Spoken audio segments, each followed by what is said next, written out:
Hey y'all, hey, it's been a while, but I'm back with my lovely 80s freestyle today. I don't know, calling it back old school. It's so cool. I wanted to get on. I very rarely do a night stream just because I very rarely have nights to myself.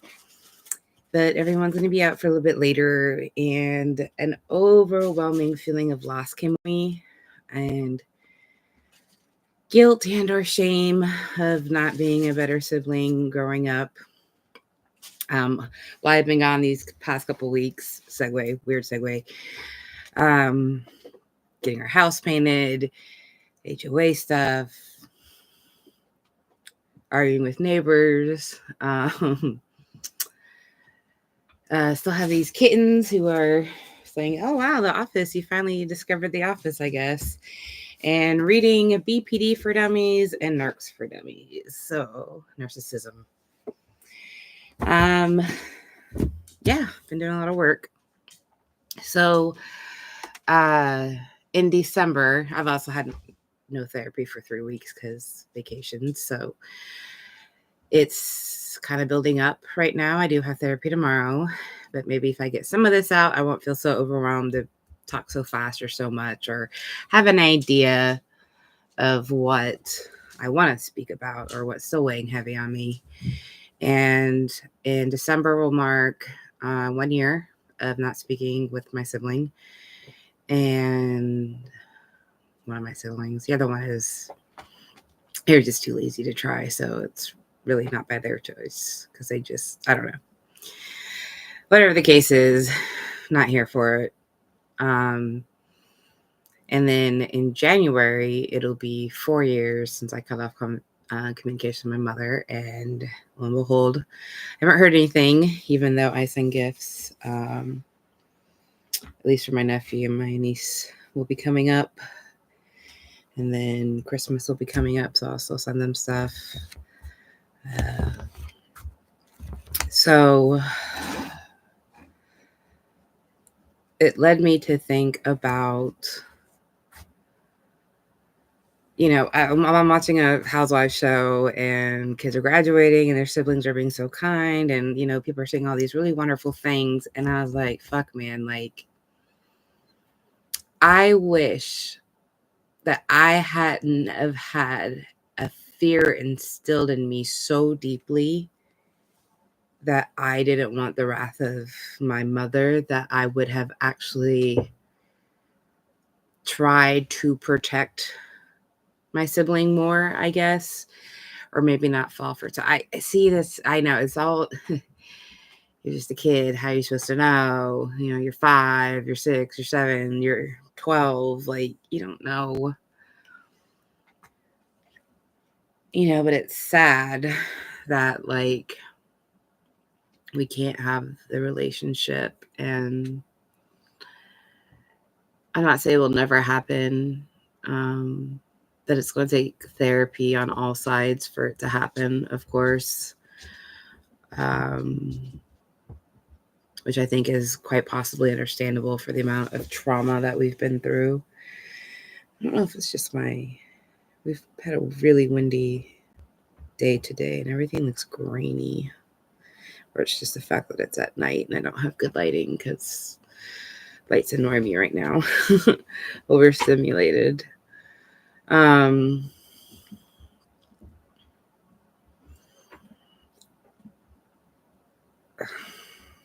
going to start crying. I don't want to cry because I remember so many instances where I just could have let things go or could have done something, or,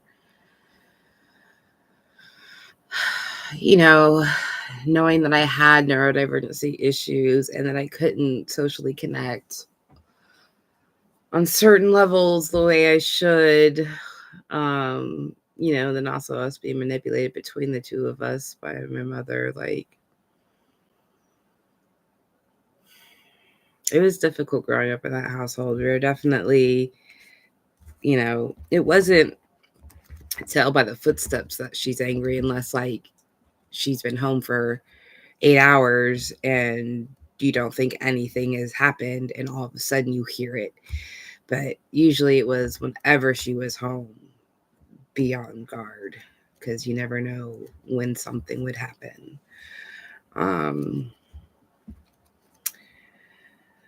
So with that, this book really kind of hit it home that, because they say it like 2 or 3 times in here, narcissistic, really heavy narcissistic people will not change because, of course, they see nothing wrong with themselves to change.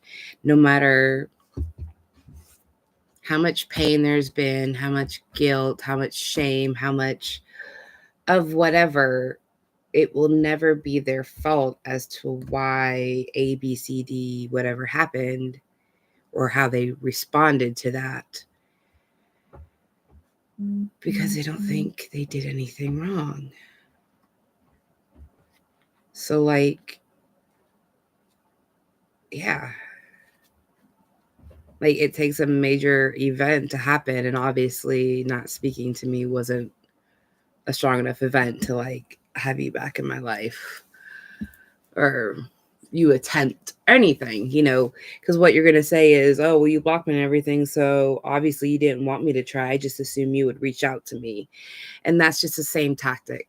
I've heard it before. Like, what you literally drilled and beat into me was the easiest thing you could ever do to reach out is to write a letter.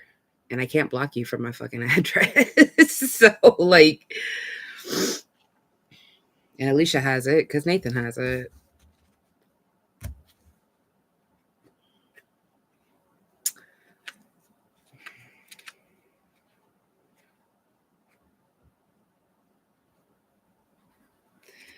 So it was a hard pill to swallow.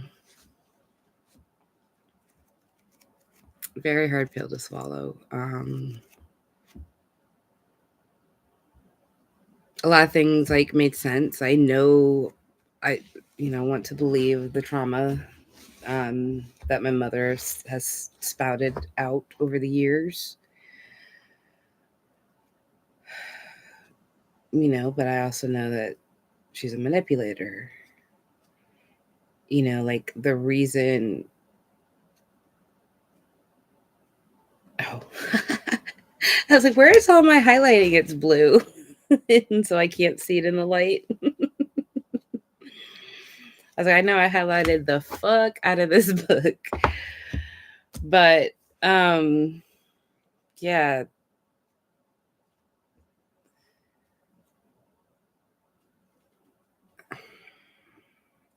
I can also see how lucky I was to only have BPD, which is quite possibly scary to think about. Knowing that, like, I could have been narcissistic, I could have been a sociopath, I could have been addicted to drugs, could have been so much more worse. Like, it's such a relative term, worse. Worse is relative to everyone's life, But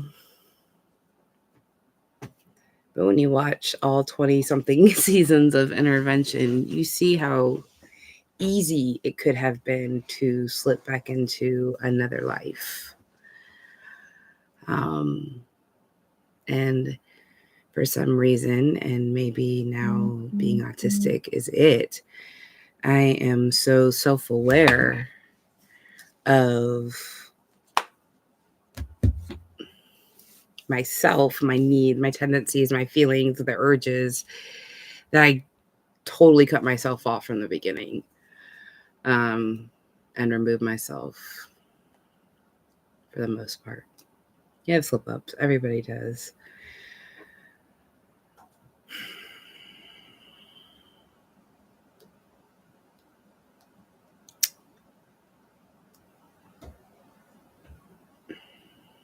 We did a haunted corn maze. My brother, myself, and my husband. And it was at night.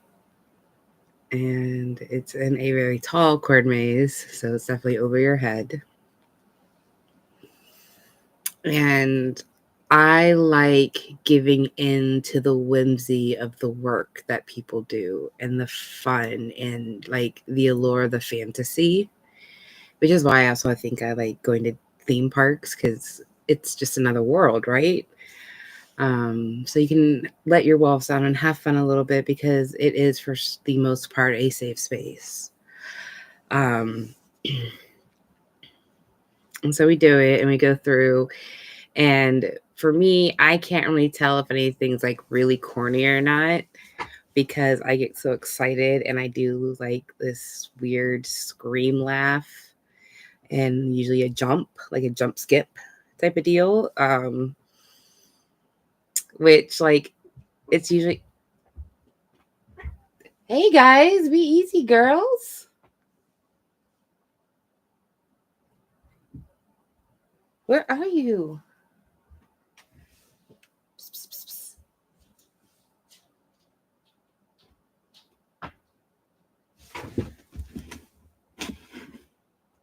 Anyways, kittens.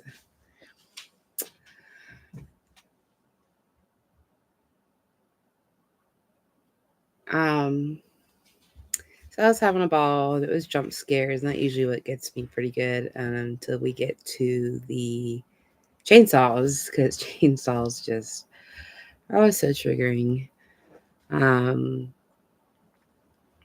I ran out and I was a little scream crying because of my trauma with chainsaws, my scare prank from my father with chainsaws, and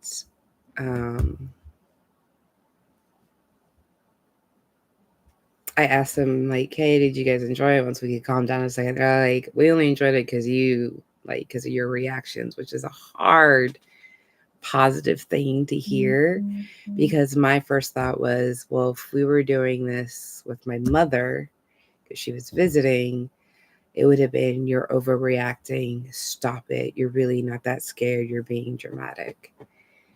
And what is going on underneath theirs? Miss Ma'ams, which one of you is it? Star. Rock.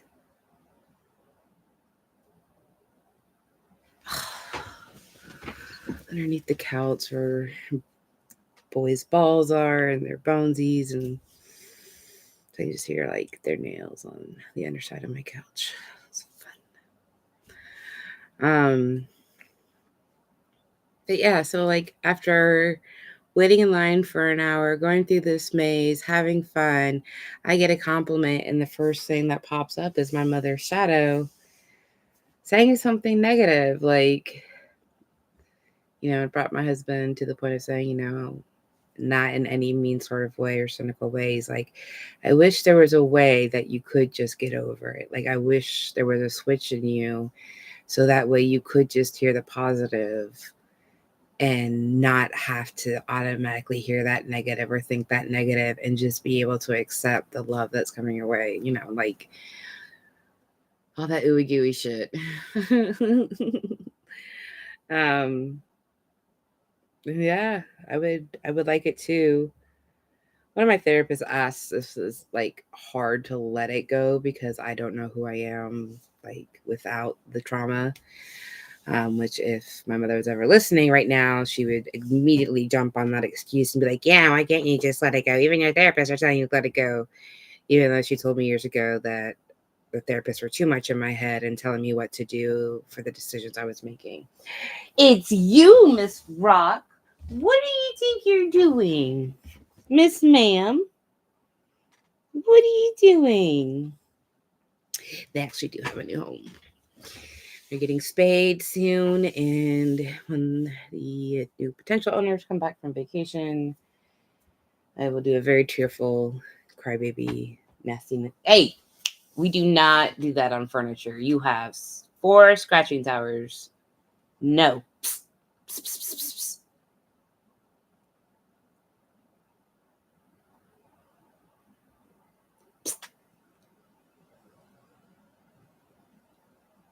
Don't do it. I see you testing. Yeah, you better shake it off. So it's like a race I can't win with my mother, and I'm never meant to win. Miss Ma'am, we're not gonna play let's scratch under the couch and slide across the floor. Do you hear me? We're not gonna play that. I will put you in kitty jail.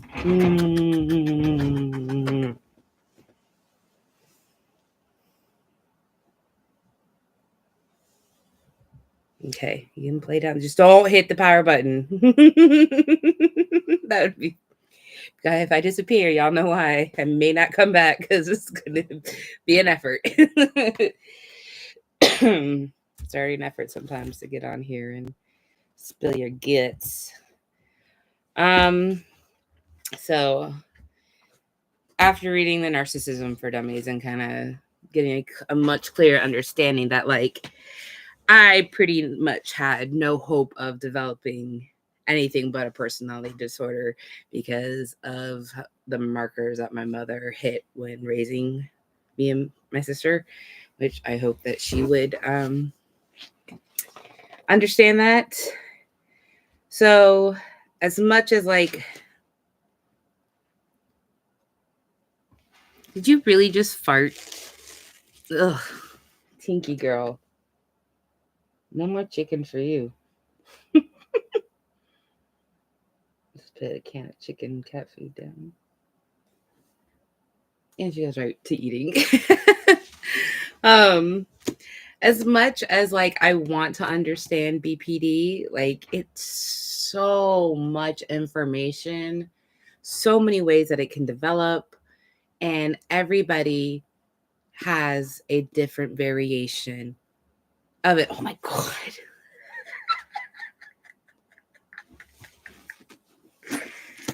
You know, I'm actually quite surprised that with 11 animals in my house right now, my house does not smell nearly as bad as it could, especially when it comes to the farts. Like, this expensive ass food I'm buying must be working because I couldn't do it with a house full of farts.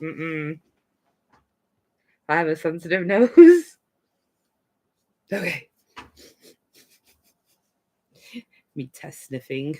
I'm the first one to die if there's something out in the air. Ow.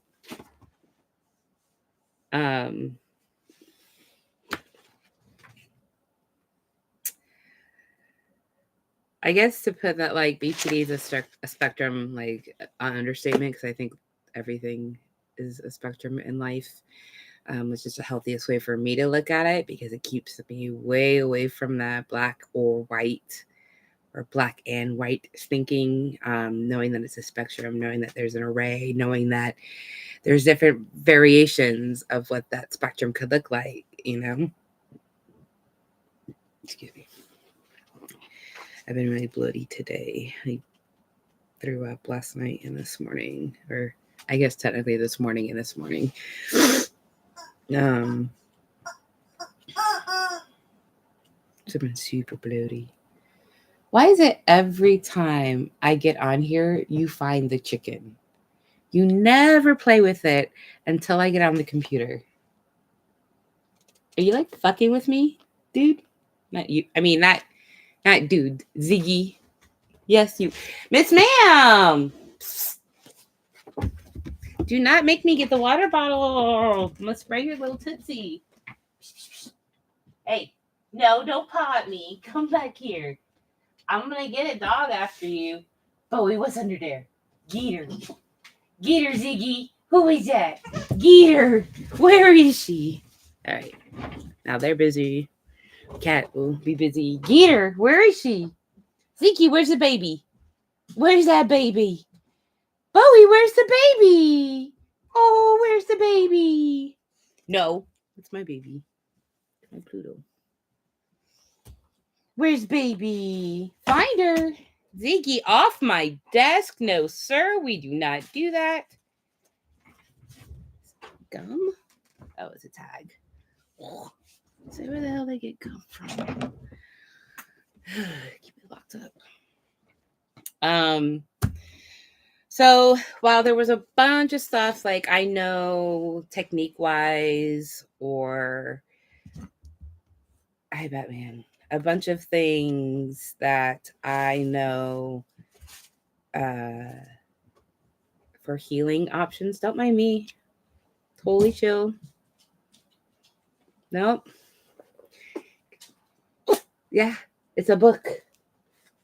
You chew on it. Is your butt head. It was validating, I guess, more or less. And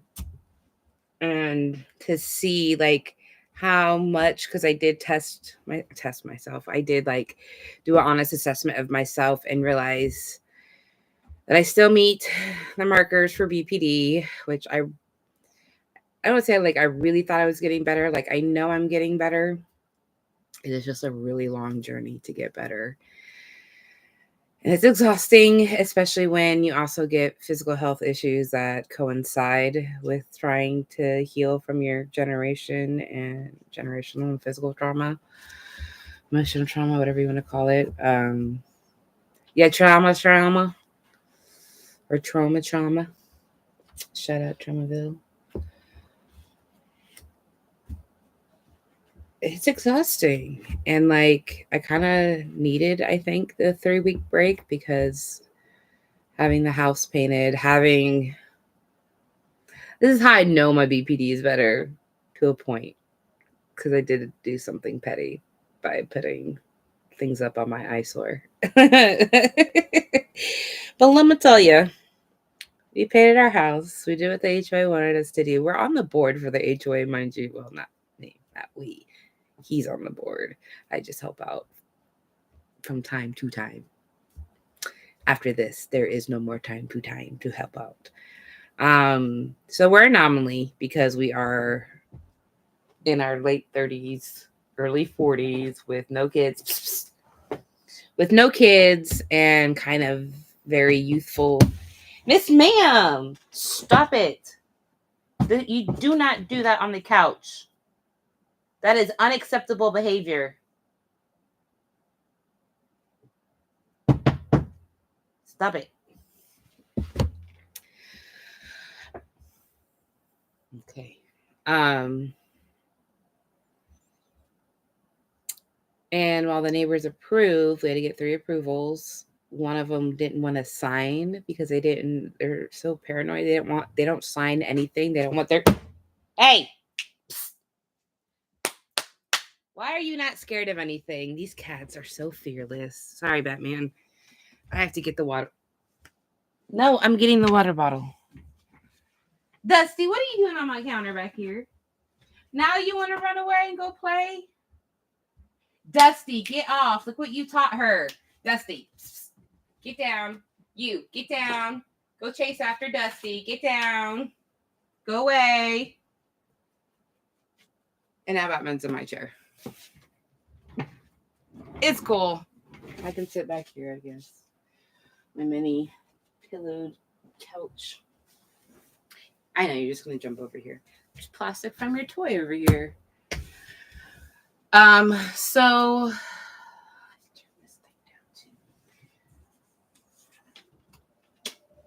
I didn't realize that when my husband, that's really bad. I just turned it off.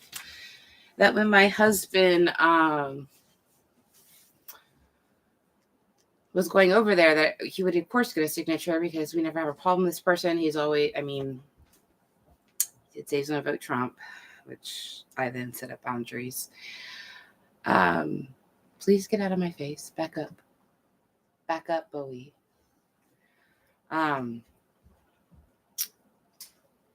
He says, do what you want. It's your house, you know? Who am I to tell you how to run your house, how to live your house? It's not for me to say, right?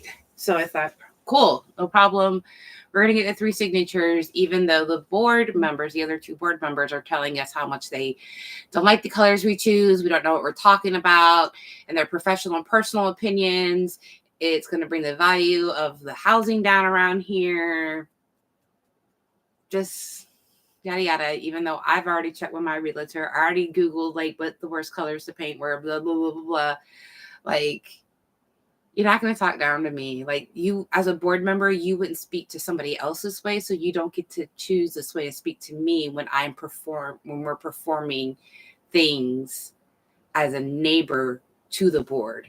Because otherwise, if we were just board members and could do whatever the fuck we want, we would have just done whatever the fuck we want. And then there would have been an issue.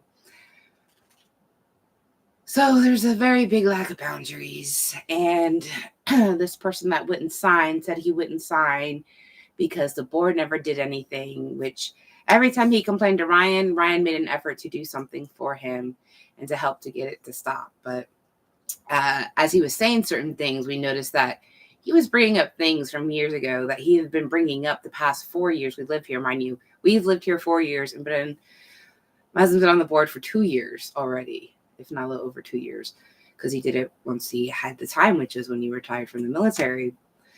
So out of everyone else here, like, that's the quickest amount of time anyone who's lived here decided to like jump in and like go hands on, because we look for a community. We want to support a community.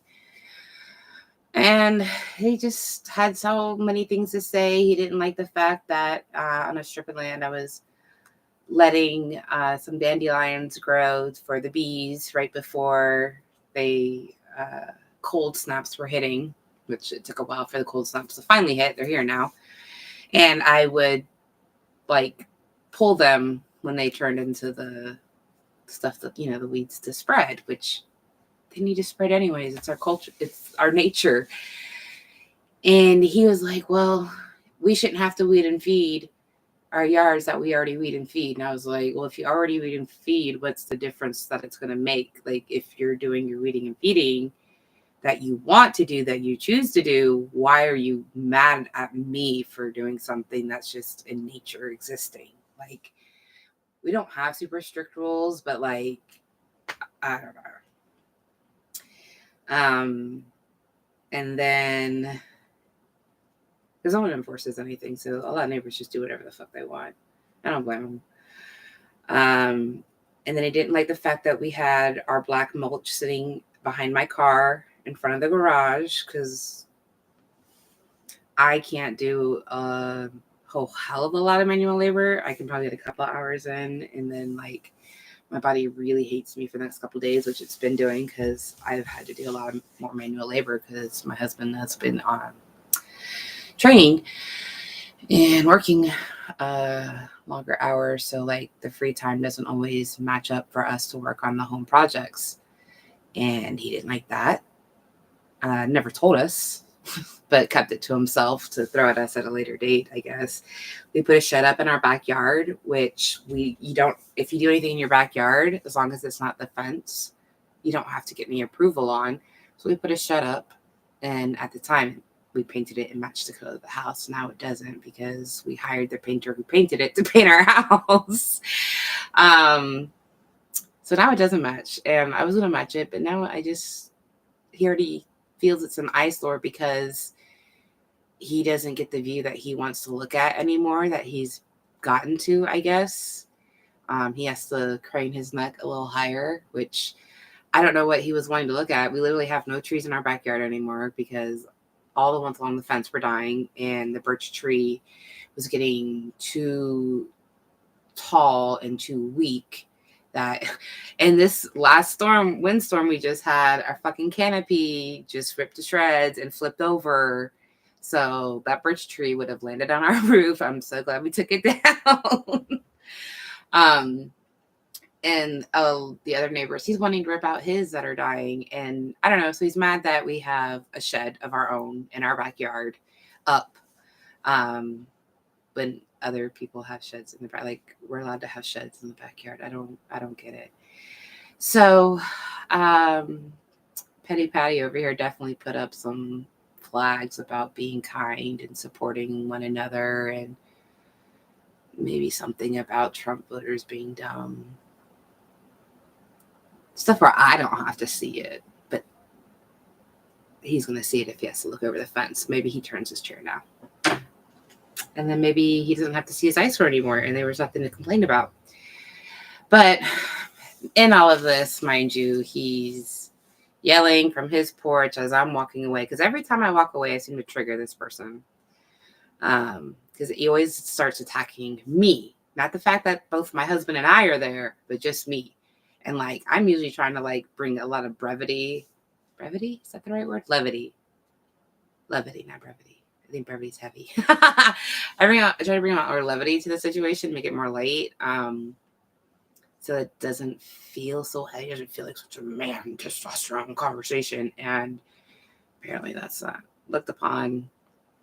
And as I was responding back, because yell at me, I am a very loud person. It's in my nature. ROTC trained me to like loud. I bark loud when it comes to like dogs trying to attack. I bark at them back to like really throw them off their game for a second and say, "Oh God, this is a bigger dog in front of me." I'm really gruff.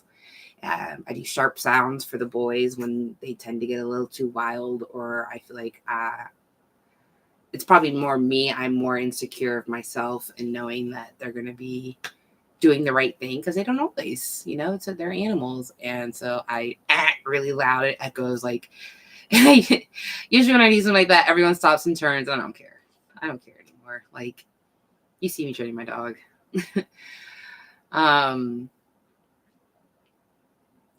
So he was like, "Why are you yelling at me?" And I was like, "Are you not yelling at me?" I was not that nice. I just said, "Motherfucker, you're yelling at me." How do you want me to respond?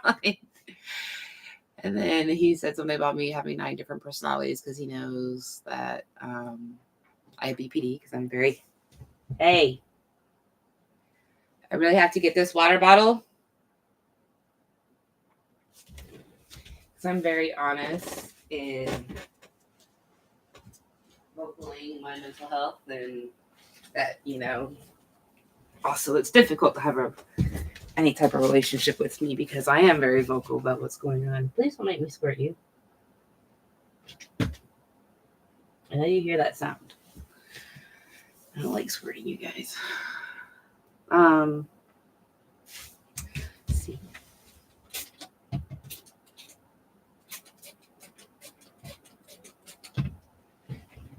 I don't have enough water to use it.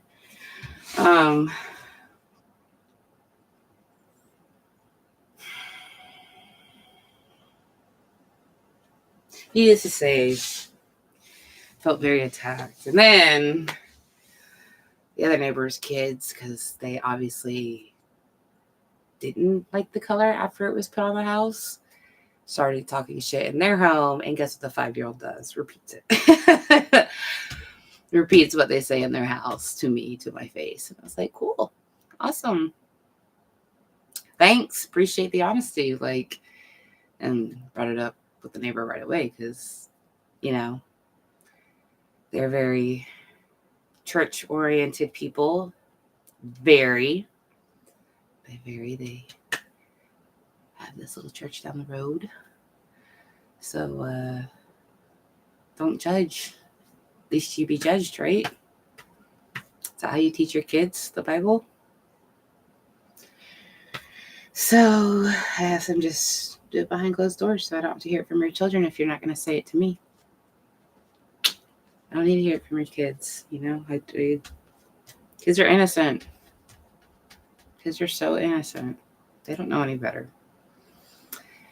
So then, a couple days after our house gets painted and everyone stops and stares, oh man, the taking pictures of my home, the slowing down, not saying thing. Like, we had an HOA thing, and that's when my husband retired from the board and called out and was met with massive amounts of passive aggressiveness from everyone who stated they had an issue, now all of a sudden not having certain issues or wanting to make sure they give their opinion on how ugly they think my house is when yours is blue on blue. So, like, hush. Okay. They want to set up all these rules on us that were nowhere in our HOA and all these other gross things. And I don't know. It was just ugly behavior. Ugly behavior from very God-oriented people. And That's the type of shit I just don't tolerate. So one of the neighbors who, despite us having very massive differences in living our lives, can agree to just be human to each other and always be kind. Like, I have no problem with that. I have no problem listening as to why they got into religion, because they listen as to why I don't get into religion. And this person has given an ear where many others would not. And I don't know if I'm judged. You know, for the most part, I don't care. Unless you're going to use it against me. Like, that's the worst. Like, you can judge me in your own home. Just don't use it against me with others. Like, that's gross. And they wanted to have a conversation their way by coming up behind me, trying to hug me, getting upset that I wouldn't give them a hug, saying I better give them a hug, when I know I am not giving a hug when boundaries have been crossed, and I am upset with the way you spoke to us, and no one has ever made an effort to even, it's been almost a week, no one's made an effort to do this, to make up for it, to talk about it, to even, I don't say make up for it, because no one needs to make up for their fucking opinion. You just don't need to bring it to my face on my, like, it, you know, personally. Have your own fucking opinions, just like I have mine here.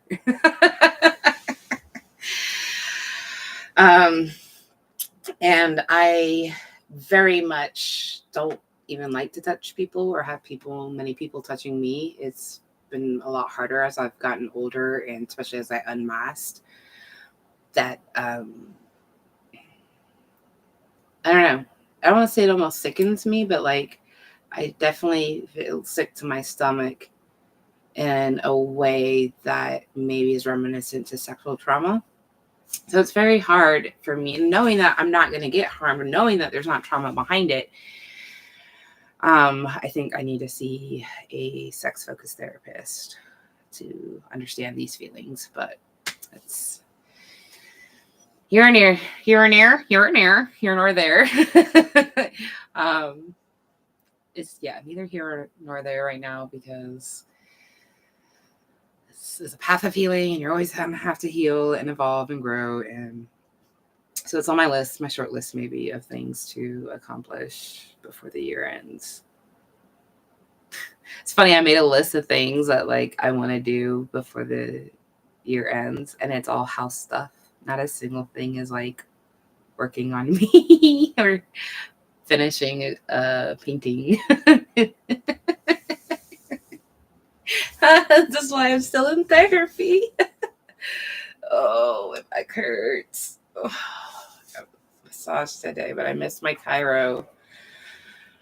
Maybe I'll swing by tomorrow and make an appointment. I'll tell you, when I miss my chiro, whew, it's no bueno. So there's definitely walls up when we were trying to speak to each other, and there wasn't enough compassion and understanding as to where I was coming from. And the whole time it was sweetheart, darling, kids, like, and I said, these are the words that are blurring these boundaries right now. I was like, you think of us, you love us or respect us, or she's like, I do love you. And I was like, I know you do. I was like, but you think of us as your kids, because we're your kids' age. I said, but we're not your kids. I said, 75% of our parents are dead. Like, I don't know what to tell you on that. We had parents, so, you know, like, we're doing okay without them, as unfortunately as it is. I'd rather not be doing okay without them. And some parts even better, maybe, without them. It really sucks. But like, we're not children.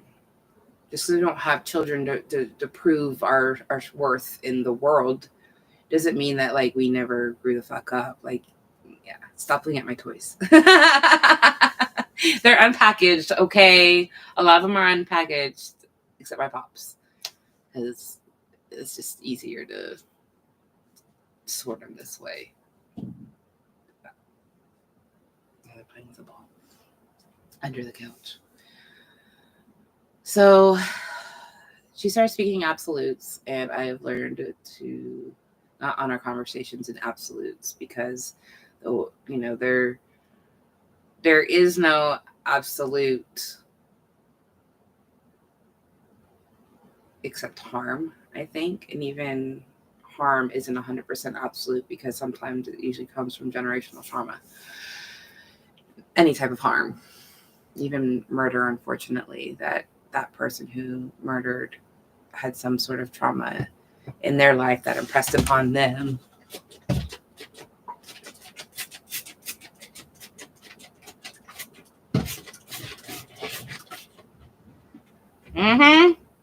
I heard you move that time.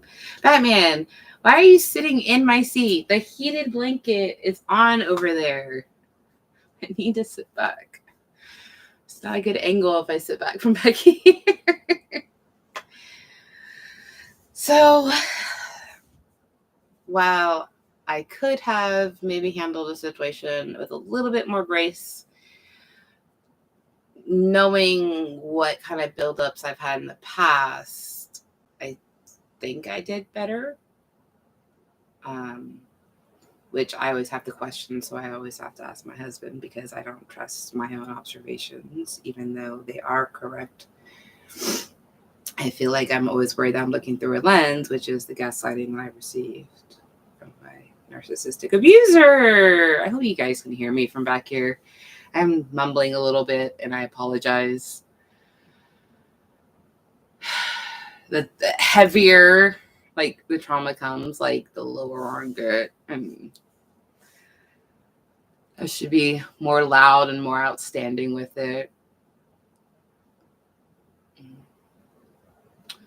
I guess I can do a BPD and a DBT card. If you're interested, I do suggest checking out these 4 dummy books. I was hoping to have an autism one, and they probably do. They were probably just out of stock of it, but they have it for everything, which is really nice. And it really, I don't want to say it's like complete layman's terms, but it does help understand or grasp a basic knowledge of what's going on before you get into the heavy workbook stuff that kind of talks at you. So the DBT deck, it has been a minute, and it's been since the last video. I should really touch these cards more when I'm not doing videos, because I'm afraid, like, it shouldn't matter. I should be able to put it back in the deck and reuse it later on. That's what I need to start doing. I would leave them out.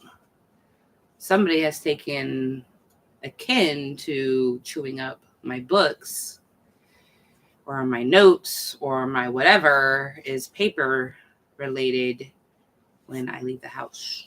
So someone's got some anxiety, separation anxiety issues that I don't know where they came from, why at 5 years old they came, but here I am going to pick one.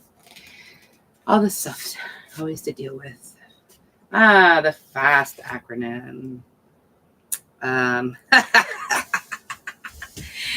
I am known for doing this, even though I call out so many others for doing it. You know, I can preach but not teach, or I can teach and not preach. I don't know. So in the FAST acronym, which I should know it, there's like 6 acronyms in all that you should know. Oh, that's a dog fart.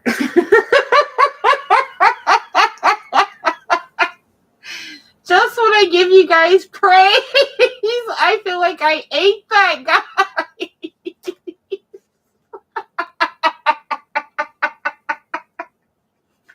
Oh my God. Where's my spray? I moved it. Oh my God. Oh, what time is it? Oh my God, I'm going to take you guys out after this. Who has this stinky butt? It's one of you two, because Zingy's way over there, and I don't have any spray. Is that spray? Yes, it is.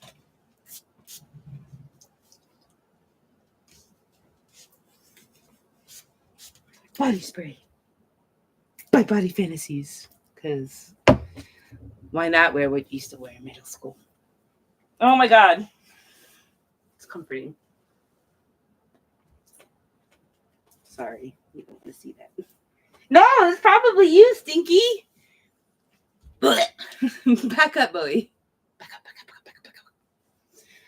up. Anyways, no apology means you do not make unnecessary apologies, like dripping water. This type of apology erodes your bedrock of self-respect.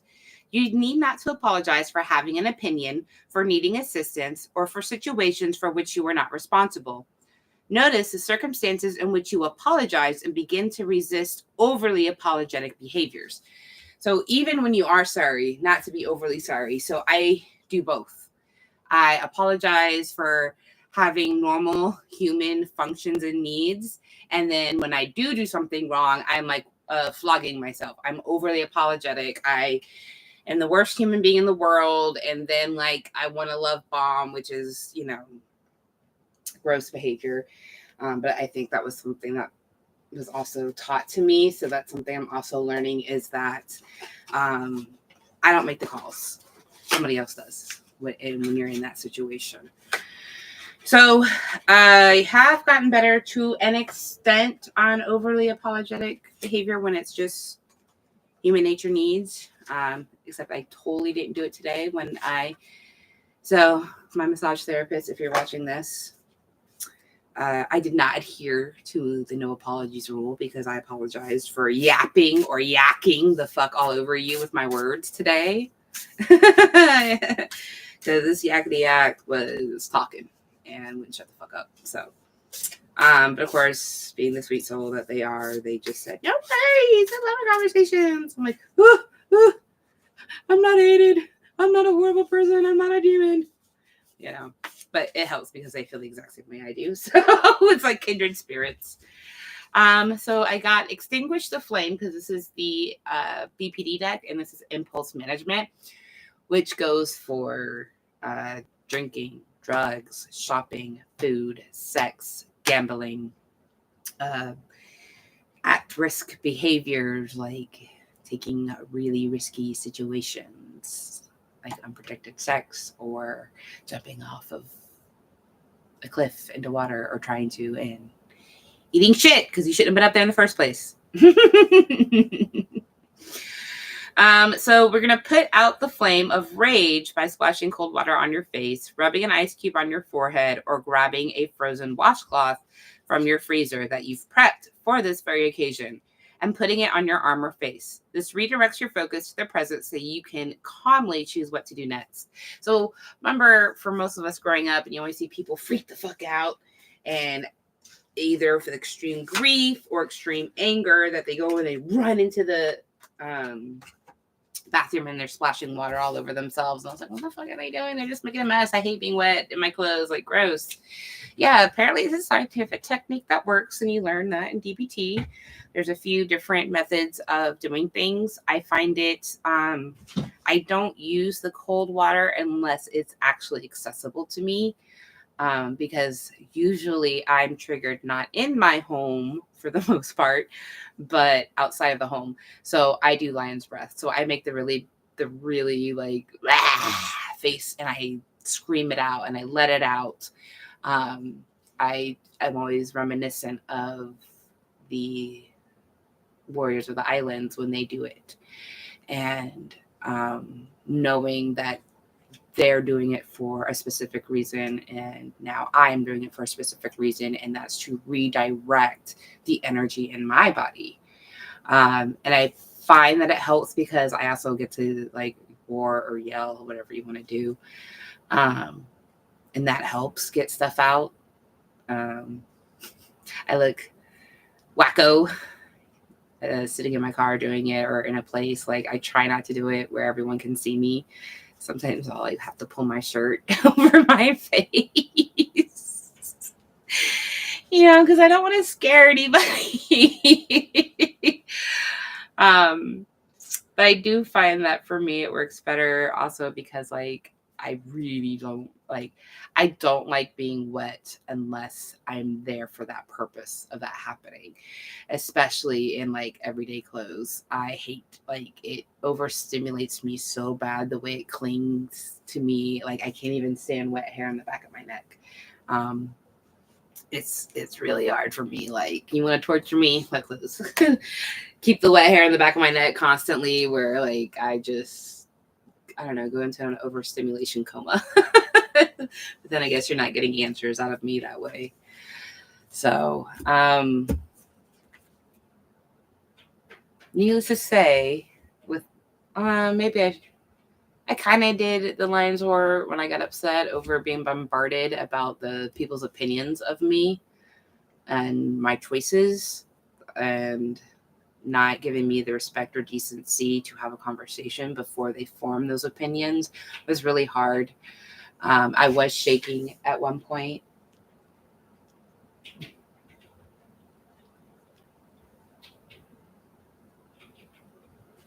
trying to figure out what they're playing with.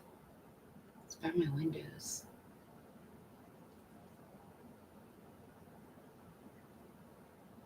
It's not the screen, right? Oh. What are you guys doing over there?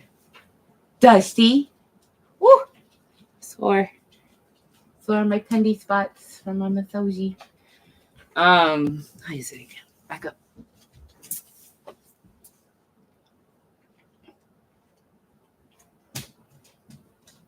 I should have probably made myself aware of what I was doing, because I probably held on to the triggering feelings longer than I needed to.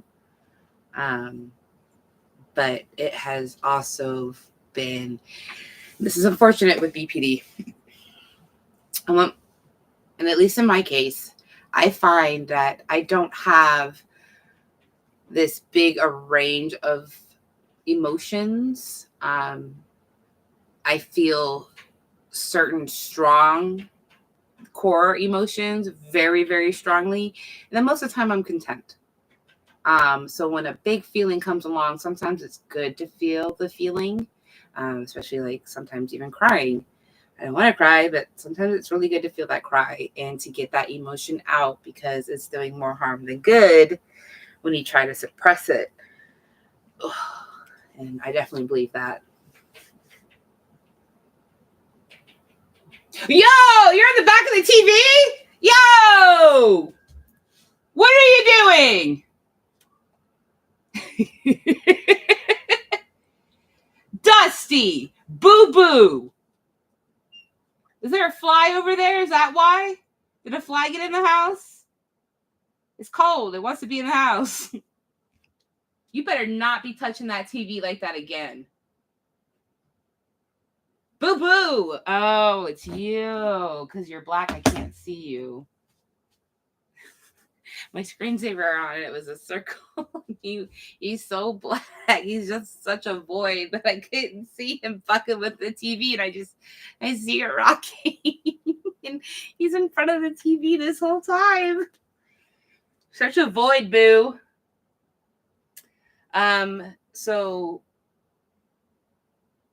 that's probably why I held on to that emotion for longer than I needed to, because I have been so in neutral for such a while that it felt good to feel something other than gray, slate, hard. Like, I know those sound like bad terms, but they're not for me. That's just how I'm walking around. Just how I'm feeling. Like, I'd rather be that than be cavernous. And when I'm cavernous, I overly feel my emotions and maybe overthink or tend to start to spiral because I'm looking too deep in the cavern inside myself. Everyone's different. Everyone feels their stuff different. Everyone's spectrum of what they feel is different, even with BPD, even though it's a core thing that we're supposed to overly feel our emotions. It doesn't always happen for some people. So it seems to me to make sense why I would hold on to the rage a little bit longer than I did. I think I had a good cry in these couple weeks since the last video. And And I got to be happy. I got to enjoy, and even though it was a happy, frightening, that's happy to me. Like getting a little scared and just forgetting my world for a moment on a 5-minute ride or walk through, whatever the case is, where I can just completely absolve into another world, be it in a museum, a a theme park, a park, just wherever you're supposed to allow yourself to be free and just enjoy what's out in the world and not have a stick up your ass that someone's looking at you. Those are my free moments. Those are my happy moments. And of course, hi, what are you doing, Miss Star? Oh, Miss Star. Hi. You're so much better than your sister. You know that? And there you go. So I guess all in all, somewhat productive couple weeks. Now we have to fix our canopy. We've done some winterizing because we're about to enter. Well, we're in our rainy season. So things around the house are going to ease up a bit. We don't have any other major projects set. I would like to rip up this carpet upstairs. But I think that's something we really need to plan for and be able to have multiple people home to knock it out, at least certain parts, because I don't know if we can realistically remove things from 3 different rooms all at once, all downstairs, because we're ripping up everything on the stairs and in the hall and in the bedrooms. So it's obviously going to be a work in progress. I just got to figure out where I want to start. Do I want to start on the stairs? Do I want to start in the hall, or do I want to start in the bedroom? And where the fuck am I going to fit all the stuff? Because if you haven't noticed, we got teens. So we ain't got no children to worry about ruining it. Just pets. Lots of pets. So that's been an update. That's been a thought. I'm glad I could talk it out because now I felt like I didn't dwell on the issue. I didn't get to have my seat, but I didn't dwell on the issue. And I didn't beat myself up, I think, because I think many of us, knowing what we know now, have 1 or 2 or 8 moments in our life where we're like, fuck, if I could just go back, knowing the ounce of what I know now, maybe outcomes would have been different. And maybe not. That's the whole chaos theory or butterfly effect or quantum theory, whatever you want to call it. Who knows? Everything could have happened. Nothing could have happened. And I can't dwell on that. If I feel like an apology needs to be made, you make your apologies and either accepted or not accepted, understood or not. Hopefully they're understood, and it builds a path to being able to grow together, which is a key word, is together in that growth. And that doesn't happen very often. Almost didn't happen in my marriage. God stuck it out. Glad he got it together a little bit and understood what I was saying and why I was saying what I was saying. It's not, when therapy is involved and anyone mentions bringing therapy into a relationship, it's not a blame game. It really isn't. It's really bringing out the best of your relationship. The way that you can't do it, obviously, because you're having trouble and we don't know everything. So when someone brings up a technique that we've never thought of that might save your fucking relationship, just do it. What's the fucking big deal? I don't get it. I know it's hard work working on yourself. It is. And it's necessary. It truly is. And if you feel like you don't have anything to work on, I'd seriously take some time with yourself, for yourself, with no distraction, and see what you can reminisce on and see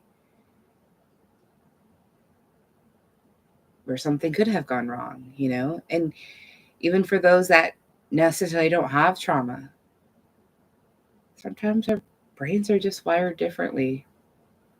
It's a shitty way to explain it, but our chemicals don't fire off right, just like our hormones don't work right, just like our testosterone doesn't work right, just like whatever you name it on our bodies that fail because we're a living thing, an organism that's dying every day. Like,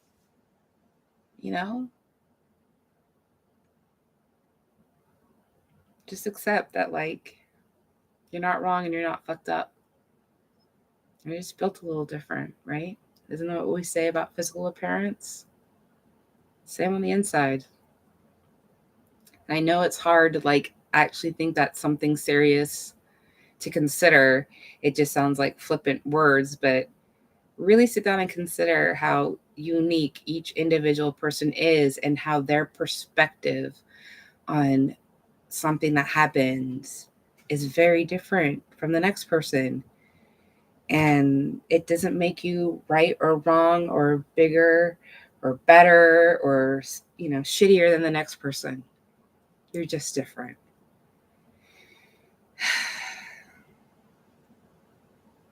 Yay. I feel like I need to be on Sesame Street or maybe Avenue Q. Maybe I need to open up a therapist office on Avenue Q because I feel like I definitely can't reel it in when I get going on these curse words. It definitely doesn't seem to stick. So maybe Avenue Q's more my spot. Good play. If anyone wants to go see it, it's a good play with Muppets. It's the adult Sesame Street, Once they reach a certain age on Sesame Street, they go over to Avenue Q and go back into the real world and start all over again. I guess I should start ending these things on something like a positive affirmation, because I think as I'm healing and I'm getting better, or, my mother's voice is getting quieter inside of me. By the way, I do have a mother's narcissist, right? Mother's narcissistic daughter, or the narcissist's daughter. Gosh, I'm about to pull it out of my safety spot for my books. I will do a video on that with that. I actually have 2 different versions of the same working title. So I'm currently reading one, and then I'm going to read on this other one, whose page I'm a part of, who I meant to read first, but appreciative that I got to have yet another look. For those that don't read, Rachel Bloom, comedy special, or My Crazy Ex-Girlfriend, which is also by her, great for BPD. But as I'm getting out of this phase or whatever, or starting my next evolution, I'm noticing that maybe my body dysmorphia is going down a little bit. And I'm seeing at least my former self, maybe not my current self, through different lenses than I used to, and feeling bad for feeling so negative about myself when I took the picture and then looked at the picture. Maybe I'm someone who never needed to look at a picture and just had them taken and accepted what is when it was posted. But who does that? Who's the maniac that can do that? It's definitely not me. So,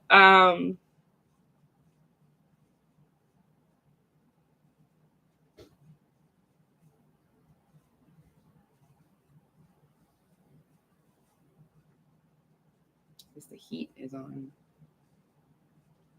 vibrating something. Oh, it's this vent. I'll have to get that looked at. The owning a house is never works done. I don't think I said that right. Anyways. I'm trying to think of something I can say that has not been on my appreciative list, like my style, my laugh.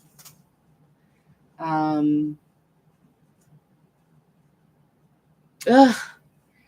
Even the first thing that popped in my head, which would be a good one, I go, ew, I don't want to say it because it is something really positive that I'm.